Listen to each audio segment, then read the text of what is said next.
성령 강림 후 9번째 주일을 맞이합니다.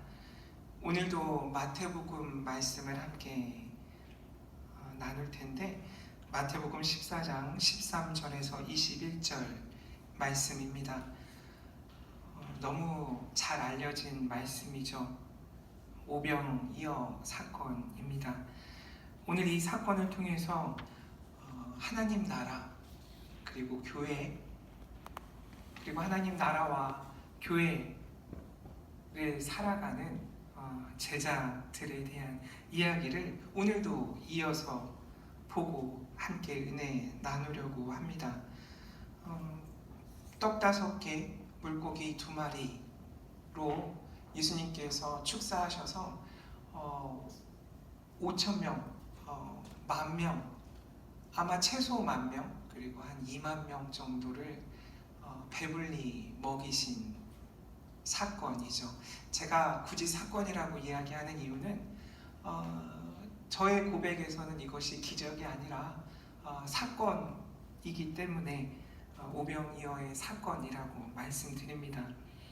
그들을 사랑으로 먹이신 사건이고 그 사랑을 나누신 사건입니다. 특히 14절에 예수께서는 그들을 불쌍히 여기셨다라고 되어 있죠. 이 불쌍히 여기시다라는 것은 그 원어의 의미로 내장, 창자라는 뜻을 갖고 있어요. 그래서 우리식으로 표현하면 애간장이 타는 거죠. 속이 상하신 거예요. 그 마음 깊은 곳, 이 속 깊은 곳으로부터 솟아나는 그런 애잔함이 그들에게 있으셨던 거죠. 그것이 바로 사랑이죠. 그 사랑을 원동력으로 오늘 오병이어의 사건이 일어나게 됨을 우리가 깨닫게 됩니다. 오늘 말씀은 이 마태복음에만 기록되어 있는 것이 아니라 마가복음 6장 30절에서 44절까지, 누가복음 9장 10절에서 17절까지, 그리고 요한복음에도 6장 1절에서 14절까지 모든 복음서에 오늘 이 사건이 기록되어 있습니다. 그만큼 그들에게 예수와 함께 거했던 사람들 뿐만 아니라 그 초기의 기독교 공동체에게 이 말씀이, 이 사건이 얼마나 중요한 의미였는지 우리가 깨닫게 되죠. 마가복음의 말씀은 오늘 말씀과 유사해요. 목자 없는 양과 같은 그들을 불쌍히 여기셨다라고 좀 더 자세하게 설명하고 있죠. 스플랑크논이란 단어예요. 스플랑크논. 아까 창자, 내장, 애 이런 뜻을 갖고 있죠. 그래서 이것이 자비, 마음 이렇게 해석되기도 하고 마음 깊은 곳 그렇게 해석되기도 하고 바울도 이 단어를 썼고 다른 복음서에서도 이 단어를 쓰고 있습니다. 여기 마가복음에는 제자들이 구체적인 금액을 제시하죠. 이 사람들을 먹이기 위한 금액 200데나리온이 우리는 없어요 라고 이야기하고 있어요. 또 요한복음 보면은 이 빈들이라는 장소가 어디인지 추측하게 되는 지명이 나오죠. 디베랴의 갈릴리 바다 건너편 그곳에서 일어난다고 이야기하고, 그리고 그 제자를 특정하죠. 빌립에게 물어봅니다. 이 사람들 먹일 수 있겠어? 라고 이야기하니까 빌립이 대답하잖아요. 조금씩만 먹어도, 배부르게 못 먹어도 200데나리온 정도가 우린 부족해요 라고 이야기하죠. 그때 안드레가 어떤 아이가 보리떡 5개 그리고 물고기 2마리를 가지고 있습니다 라고 이야기하죠. 그래서 어떤 아이의 도시락은 요한복음에 등장하는 내용입니다. 그리고 누가복음에 보면 이 장소가 벳세다라는 고을로 떠나신 그 지역이라는 장소가 특정되죠. 그래서 모든 복음서에 오늘 이 사건이 기록되어 있음을 우리가 볼 수 있죠. 그리고 오늘 말씀은요, 구약 이 성서 전체에 흐르는 하나님의 마음을 또 기억하게 해요. 뭐 오래 생각할 필요 없죠. 출애굽한 그 이스라엘 백성들, 소위 광야 세대를 돌보시는 하나님을 기억하게 하죠. 만나와 메추라기를 준비하시고 그들에게 먹이시는 하나님을 떠올리게 하는 거죠. 아마 마태는 이 예수님과 모세를 연결해서 이 이야기를 듣는 사람으로 하여금 예수님과 모세, 그리고 그 분들에게 동일하게 역사하신 하나님을 묘하게 오버랩 시키고 있는 것 같아요. 또 열왕기하 4장 41절에서 44절을 보면 엘리사 이야기가 나오는데 거기서도 보리떡 20개 그리고 자루에 담긴 채소가 등장해요. 그 보리떡 20개를 하나님께 드리니까 그 무리가 있었는데 그 무리가 100명 정도 됐거든요. 그 100명이 먹고 남은 그 놀라운 사건과 오늘 이 오병이어 사건이 묘하게 겹쳐 보이죠. 그리고 마태복음 마지막을 보면 마지막 만찬과 오늘 말씀이 이어져 있다라는 것 우리가 깨달을 수 있죠. 고린도전서 11장 23절 24절에 그 성찬의 기록과도 맞물려 있고요. 누가복음 24장 30절, 사도행전 27장 35절과도 이 만찬, 주가 베푸시는 만찬, 그리고 제자들이 함께했던 만찬, 오늘 이 오병이어의 사건이 먼저 예수께서 그 모든 것들을 자세히 시연해 보이시는 거죠. 그래서 성서 속에 구약과 신약에 드러나는 하나님의 마음, 그리고 예수님의 마음이 오늘 이 오병이어 사건을 통해서 고스란히 드러남을 보게 됩니다.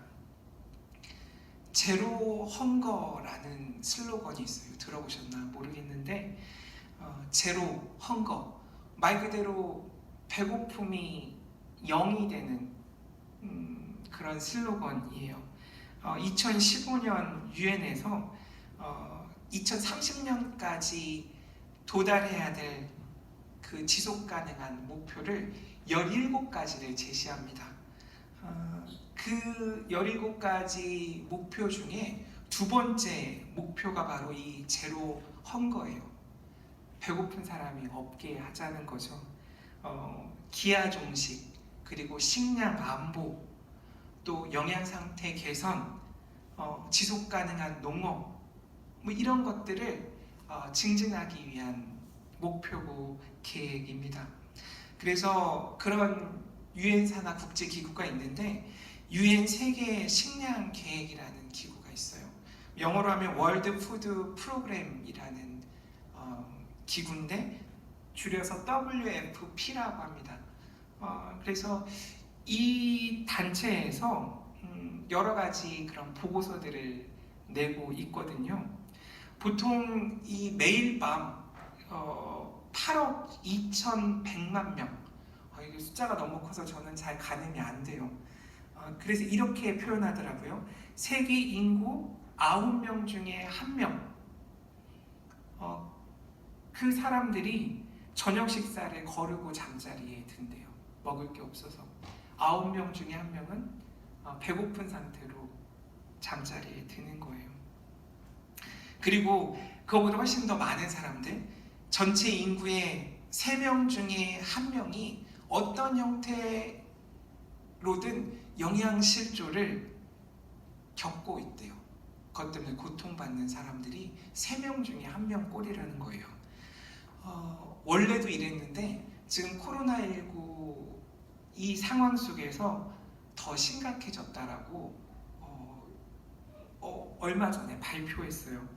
그래서 4월 21일 날 발표한 그 보도 자료를 보면 이 코로나19에 대한 어떤 식으로든의 신속한 대처가 없다면 2억 6,500만 명이 심각한 배고픔의 위기를 겪게 된다고 이야기합니다. 원래 그 힘든 사람들이 1억 3,500만 명이에요. 이 1억 3,500만 명이라는 숫자는 어떻게 나오냐면 분쟁으로 해서 7,700만 명, 그리고 기후변화 때문에 3,400만 명, 그리고 경제난, 가난 때문에 2,400만 명. 이거 보면서도 제가 좀 놀랐어요. 아, 경제 때문에 사람들이 굶는 게 아니구나. 오히려 상당수가 3배 이상이 분쟁, 전쟁, 다툼 때문에 굶고 있구나. 그리고 1.5배 정도가 기후변화 때문에 가난을 겪고 있구나, 배고픔을 겪고 있구나.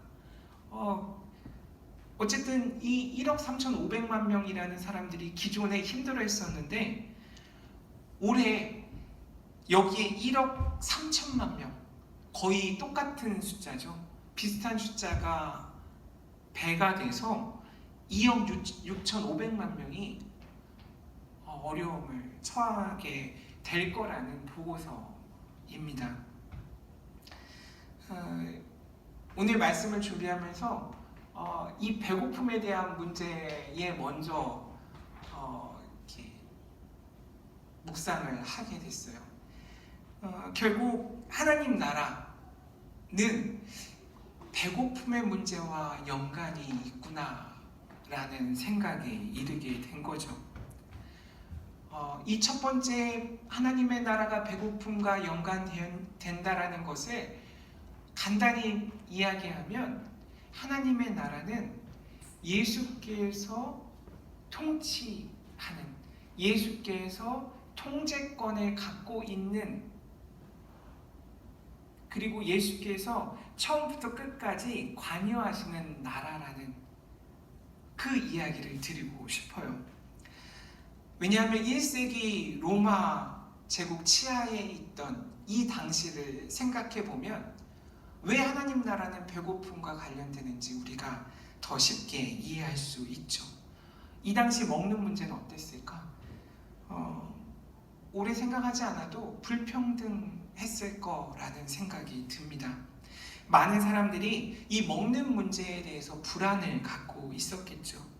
매일, 그리고 특히 어떤 기후나 계절이나 환경의 변화 때문에 이 적절한 음식을 섭취하는 것, 영양을 보충하는 이 문제가 사람들에게 가장 큰 어려움이었겠구나라는 생각을 하게 되죠. 아마도 극소수의 지배층만, 소수의 엘리트만, 힘을 가진 사람들만 다양한 음식을 맛볼 수 있었고, 그 다양한 음식을 통해서 우리 몸에 꼭 필요한 영양소들을 섭취할 수 있었겠죠. 그런 상황이었기 때문에 마태복음 6장 11절에서 예수님께서는 우리에게 기도를 가르치시잖아요. 오늘 우리에게 일용할 양식을 달라고 기도하라고 우리에게 가르치시잖아요. 이 식량을 다른 말로 표현하면 자원이죠.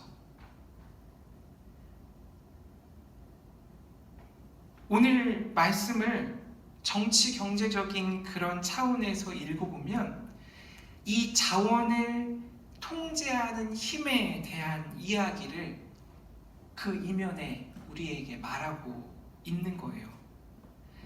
이러한 자원의 통제로 발생한 결핍이야말로 많은 사람들이 불균형과 불의를 경험하게 하는 대표적인 일이라는 거죠.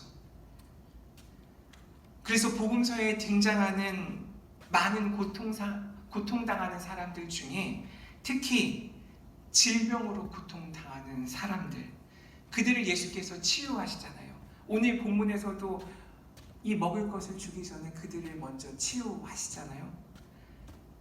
그 치유하는 사건들을 곰곰이 생각해보고 이런 시각에서 다시 묵상해보면 아마도 그들은 가져야 할 것들을 박탈당해서 누려야 할 것들을 누리지 못해서 그 과정 중에 오는 영양의 결핍, 면역의 저하, 그런 것들로 불거진 질병, 그 질병을 예수께서 치료해 주신 것이 아닌가? 그래서 그 자원을 탐하고 착취하고자 하는 힘에 대해서, 그 불평등과 불의에 대해서 예수께서 맞서신 사건이 아닌가라는 깨달음을 오늘 말씀을 통해서 새롭게 제가 갖게 됐어요. 그래서 오늘 말씀을 통해서는 예수께서 이러한 자원을 온전히 통제하고 계세요. 이 힘을 온전히 예수께서 장악하고 계신 거죠. 그 장악을 통해서, 그 통제를 통해서 하나님의 뜻을 선포하고 계신 거예요. 이게 바로 하나님의 나라다 라고 말씀하시는 거죠. 그리고 그것을 예수께서 통제하고 장악하시니까 그 자원이 풍부해진다라는 것을 이야기하고 있어요. 그리고 그 풍부함은 여기서 끝나는 것이 아니라 한 번도 너희들이 경험해 보지 못한 다음 세대, 다른 세대를 기대하게 한다라는 거죠. 그게 바로 하나님의 나라라는 거예요. 로마 제국의 불의를 드러내면서 이 말씀을 듣는 이들로 하여금 하나님의 나라가 어떠한지 만나게 하는 거죠. 맞닥뜨리게 하는 거죠. 이것이 오병이어 사건의 첫 번째 의미가 아닐까 생각을 합니다. 지금의 현실도 다르지 않죠. 불균형의 시대를 우리가 살아가고 있고 힘의 불균형을 통한 불의를 우리가 경험하게 되죠. 말씀도 마찬가지예요. 말씀을 섭취하는 데 있어서 불균형하죠. 그 이야기는 우리가 어떤 복음을 먹고 사는가라는 문제로 이어집니다. 여전히 우리는 각기 다른 복음의 메뉴들을 먹는 거예요. 편식하고 있죠. 먹고 싶은 것만 맛보려고 하는 거예요. 어떤 복음이 맛있는지 그 복음만 찾아서 골라 먹으려고 하고 있죠. 때로는 내가 소화시킬 수 있는 것, 내 안에 부담스럽지 않은 것, 내가 탐나지 않을 것 같은 먹을 수 있는 것만 먹으려고 하죠. 또 어떤 경우는 반대로 먹을 수밖에 없는 것만 먹는 사람들도 있어요. 그러나 보통의 경우는 먹기 싫은 것은 먹다가 뱉어버리죠. 이 신앙의 안목으로 보면 오늘 이 오병이어의 사건은 힘의 불균형뿐만 아니라 우리 신앙의 불균형, 복음이 어떻게 우리에게 섭취되는가도 동시에 살펴볼 수 있는 거죠. 그래서 예수님께서 너무 친절하게 보여주고 계세요. 영적인 문제뿐만 아니라 육적인 문제도 동시에 중요하다. 나의 복음 섭취는 영적인 문제만 국한되어 있는지, 아니면 내가 실제로 삶 속에 살아가는 문제에 영향을 끼치는 복음과도 연관이 되어 있는지를 이야기하고 계신 거죠. 오늘 본문대로 하면 그것은 치유의 문제고 굶주림의 문제예요. 요즘 시대로 보면 의료의 문제고 복지의 문제고 굶주림을 타개하는 문제죠. 이 코로나19 상황 때문에 이 두 가지가 너무 중요한 문제가 되었고, 이 두 가지가 제대로 갖춰지지 않은 국가와 사회는 그 문제점들이 고스란히 드러나고 있잖아요. 우리가 너무 크게 생각했던 미국이 그렇죠. 유럽이 그렇죠.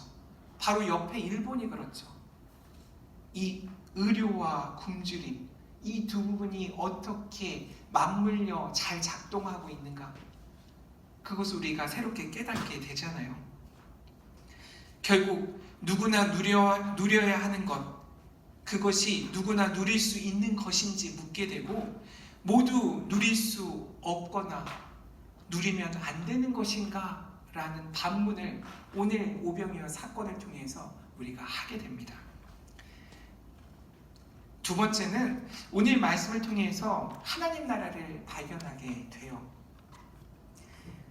오늘 하나님 나라는 오늘 말씀만으로는 발견하기 조금 어려워요. 앞선 1절에서 12절까지의 말씀과 함께 읽어보면 하나님 나라가 어떠한지 조금 더 선명하게 드러나는 것 같습니다. 세례 요한의 죽음이 이 하나님 나라를 드러내는데 연관되어 있는 거죠. 하나님 나라와 세상과의 차이가 극명하게 갈리게 돼요. 제가 이 14장 말씀을 묵상하면서 가장 충격적으로 보였던 그 키워드는 소반이에요. 그리고 바구니예요. 이 소반과 바구니를 통해서 하나님 나라가 이렇구나 라는 것을 저는 깨달을 수 있었어요. 부와 권력, 그러한 힘의 연합, 결탁, 그것에서 생겨나는 새로운 지위, 그런 것들을 축하하는 자리에 통치자들, 엘리트들이 모여 있었죠. 그곳에 세례 요한도 잘려진 머리로 함께하고 있는 것을 우리가 보게 되죠. 마치 로마 제국의 통치와 그 통치에 빌붙어서 새로운 힘을 누리려고 하는 사람들, 그리고 하나님의 나라, 그 두 나라가 충돌하는 장면을 보는 것 같았어요. 그리고 그 충돌의 최전선에 소반에 담겨져 있는 세례 요한의 머리가 보이더라고요. 그 소반은 사실 그 파티에 다른 풍성한 음식들이 담겨져 있는 소반과 다르지 않은 그릇이죠. 동일한 그릇에 사람들의 결핍이 일어나게 된 원인이 되는 풍성한 음식과 하나님의 말씀, 회개하라 천국이 가까이 왔느니라를 외쳤던 그 선지자의 머리가 담겨져 있는 거죠. 그리고 반면에 오늘 말씀을 통해서는 그 바구니 12개에 풍성한 음식들이 담겨져 있죠. 풍성하지만 소박한 음식들. 그 바구니는 약 10리터 정도 담을 수 있는 바구니라고 보통 학자들이 이야기해요. 상당히 큰 바구니예요. 10리터가 담긴다는 것은. 그래서 이 소반과 바구니, 그 두 가지가 상징하는 것을 통해서 하나님 나라와 하나님 없는 세상, 그 두 가지 특징적인 면이 너무 자연스럽게 보여지고 있다는 거죠. 결국 죽음과 생명, 그 극명한 차이가 어떻게 세상과 하나님 나라를 구성하는가 보여주고 있는 거죠. 죽음의 식탁인가 생명의 잔치인가를 오늘 14장 전체를 통해서 우리는 발견하게 되는 겁니다. 결국 하나님 나라는 풍성한 생명의 잔치라는 것을 예수께서 보이시는 거죠. 따라서 우리가 살고자 하는 곳이 과연 생명을 살리고 풍성하게 하는 하나님 나라인지, 아니면 힘이 있는 것 같지만 죽음이 만연한 화려한 세상인지, 그 둘 중에 너는 무엇을 선택하겠는가? 라고 묻고 계신 거죠. 이 소반과 바구니뿐만 아니에요.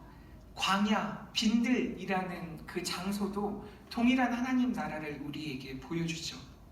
세례 요한이 죽었던 화려한 궁전이 아니죠.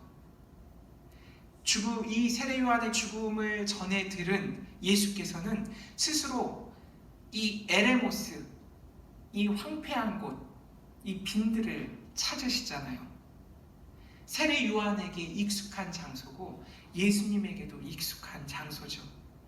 이곳은 하나님의 일을 준비하는 장소예요. 회개하는 곳이고 세례받는 곳이고 금식하는 곳이고 기도하는 곳이고 때로는 시험을 받으시는 장소죠. 철저히 하나님의 일을 준비할 수 있는 혼자인 곳, 외로운 장소죠. 화려한 궁전과 광야, 그 차이를 통해서도 하나님의 나라가 어떤지 공간적으로도 그곳에서 무슨 일이 일어나는지 우리가 깨달을 수 있는 거죠. 그래서 결국 하나님은 어디에 계십니까? 라고 물었을 때 하나님은 광야에 계시고 오늘 말씀처럼 빈들에 계시고 예수와 함께 계시고 그 무리와 함께 계신다라는 거죠. 따라서 하나님의 나라는 너무나 당연하지만 하나님이 함께 하시는 나라이고 하나님의 통치를 받는 나라이고 하나님의 영향력 안에 있는 것이고 예수님과 함께 하는 것이죠. 임마누엘이에요. 반복되게 말씀드리는 그 임마누엘이 하나님의 나라이라는 거죠. 따라서 우리 삶 속에서 예수님이 어디 계신지, 나도 거기에 함께 있는지, 하나님 나라에 거하고 싶은 사람들, 예수의 제자가 되고 싶은 사람들에게 오늘 오병이어의 사건은 묻고 계시는 겁니다. 하나님 나라는 생명이 있는 곳이고 하나님이 함께 하시는 곳이라는 이야기예요. 세 번째로는 하나님의 나라 안에 살고 있으면 은혜를 경험하게 된다는 거예요. 그 은혜를 지금 우리가 경험하는 곳은 교회라는 이야기를 오늘 말씀은 하고 있어요. 은혜의 속성이 무엇인지, 어떻게 경험할 수 있는지, 따라서 교회는 무엇인지 오병이어 사건을 통해서 깨닫게 되는 거죠. 오늘 오병이어 사건은 지난주에 누룩의 비유와 다르지 않죠. 건너뛰었지만 겨자씨의 비유와 다르지 않죠. 천국은 가장 작은 것이 변해서 풍성해지는 그 놀라운 사건이라는 것, 오늘 이 오병이어의 사건이 또 이야기하죠. 따라서 오병이어의 사건은 천국 사건이에요. 하나님 나라는 이렇다라는 것을 다시 현실에서 보여주고 계신 거예요. 내가 이야기했던 누룩, 겨자씨, 밭에 씨를 뿌리는 것, 바로 이런 거야. 너희들 한번 체험해봐 라고 이야기하는 거죠. 모자르지 않았고 딱 맞지도 않았고 남았다라는 것, 그것이 바로 은혜의 속성이에요. 이 이야기는 제가 또 이렇게 읽혔어요. 은혜는 이렇게 풍성한데 이렇게 풍성할 수 있는 그 이면엔 어떤 일이 있었을까? 그것은 이 은혜를 체험하는 사람들이 누군가 더 먹지도 않았고 누군가 비축하지도 않았다라는 의미 아닐까? 하나님께서 풍성하게 주시는 것 외에 그 은혜를 체험하는 사람들의 역할이 이 은혜에는 포함되어 있구나라는 생각을 하게 됐어요. 잘 나누었다라는 거죠. 이게 바로 은혜를 경험한 사람들의 태도예요. 모두가 똑같이 나누는 것과는 조금 다른 것 같아요. 모두가 일씩 나누는 것과는 다른 것 같아요. 이 은혜는 누구에게나 각각의 필요한 분량만큼 나누었다라는 것과 조금 더 어울리는 것 같더라고요. 대신에 은혜는 모두가 경험하는 사건이에요. 분량은 다르더라도 각기 그 동일한 체험한 은혜를 나눠 먹는 일인 거죠. 그것을 공동으로 공통되게 체험하는 것이에요. 그 경험 후에는 이렇게나 남았어? 이렇게나 차고 넘쳤어? 라는 공통된 고백들이 남게 되는 사건이 바로 은혜 사건이라는 겁니다. 수많은 사람들이 먹은 것도 놀라운 일이지만 이 남았다라는 것이 은혜에 있어서 더 놀랍고 신기한 사건이라는 것이죠. 그래서 은혜는 여기서 멈추지 않는 것 같아요. 이 차고 넘친 12바구니를 볼 때마다 이 은혜라는 것이 어떤 것들을 다시 불러오는지 깨닫게 되죠. 그것은 감사를 불러오는 거예요. 그것은 평안을 불러오는 거예요. 아, 더 이상 배고프지 않겠구나. 이렇게 내가 더 가지지 않고 분량대로 나누었더니 모두 배부를 수 있구나. 그랬더니 하나님께서 더 많이 채워주시는구나. 넘치게 하시는구나. 그것을 깨닫게 되는 거죠. 물론 이 12바구니 이스라엘의 12지파라고 해석할 수도 있겠지만 제가 받은 감동의 안목에서는 이 12바구니는 배가 고픈 누군가가 더 먹을 수 있는 기회라는 생각이 들었어요. 이 은혜를 함께 경험한 사람들이 감사와 평안을 또 경험할 수 있는 증거구나라는 생각을 갖게 됐어요. 이게 바로 광야에서 일어난 공동 식탁의 놀라운 은혜죠. 이 공동 식탁, 이 공동의 경험은 공동체를 유지하고 더 발전시키는데 가장 중요한 것이라는 것, 오늘 예수께서 말씀하시는 거예요. 그리스도인들이 모여서 빵을 나누는 것. 그래서 예수가 하셨던 그 빵과 포도주를 나누는 그 일을 반복하고 기억하는 것.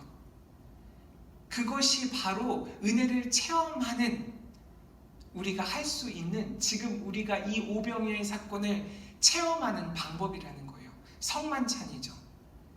그걸 통해서 감사를 경험하게 되고 평안을 경험하게 되고 또 다른 은혜를 나뿐만 아니라 다른 사람에게 초청하는 거죠. 불러오게 하는 것. 그것을 우리가 성만찬을 통해서 매번 경험한다라는 것. 그것이 바로 오병이어 사건이 품고 있는, 이 남은 12바구니가 품고 있는 의미라는 것을 깨닫게 됐습니다. 그 일이 일어나는 곳이 교회라는 거예요. 그래서 교회에 오면 우리는 어떤 마음을 가져야 될까? 기쁨이 있어야 된다라고 얘기하는 거예요. 이 모여있는 10,000명, 20,000명이 사람들이 느꼈던 그 감동, 감사, 놀라움, 평안, 그것이 지금도 우리에게 동일하게 임할 수 있어야 된다는 거예요. 그것이 우리 안에 있으면 우리가 교회라는 그 이야기를 예수께서 하고 계시는 거예요. 오늘도 30분이 넘었네요. 마지막으로 자연스럽게 오늘 말씀은 제자가 누구인지에 대한 질문과 다 있어요. 결국 제자는 이 하나님의 은혜 사건에 노출된 사람들이죠. 그래서 그 빈들에만 있는 게 아니에요. 돌아갔을 거잖아요. 어딘가 흩어졌을 거잖아요. 오늘 이야기는 수많은 사람들이 어떻게 오병이어로 배불리 먹고 12바구니가 남았는지에 대한 자세한 이야기는 하지 않죠. 그 결과를 보여주죠. 그리고 그들이 어떤 삶을 살았는지 우리에게 더 이상 말하지 않죠. 그래서 우리에게 상상하게 해요. 하나님 나라를 꿈꾸게 하는 거죠. 저 같은 사람을 조금 단순하게 이야기하면 3명이 먹는 일에 주된 관심이 있는 사람이에요. 근데 저 같은 사람이 이런 은혜 사건을 경험하게 되면 5,000명, 10,000명, 15,000명, 20,000명이 함께 먹을 수 있는 그 사건에도 관심을 갖게 되는 거죠. 이게 제자라는 이야기예요. 예수와 함께 있을 때 그런 놀라운 일을 경험하게 되면 이 사람들이 그 빈들에서 흩어졌을 때 어떤 일을 했을까 우리가 상상하게 되는 거죠.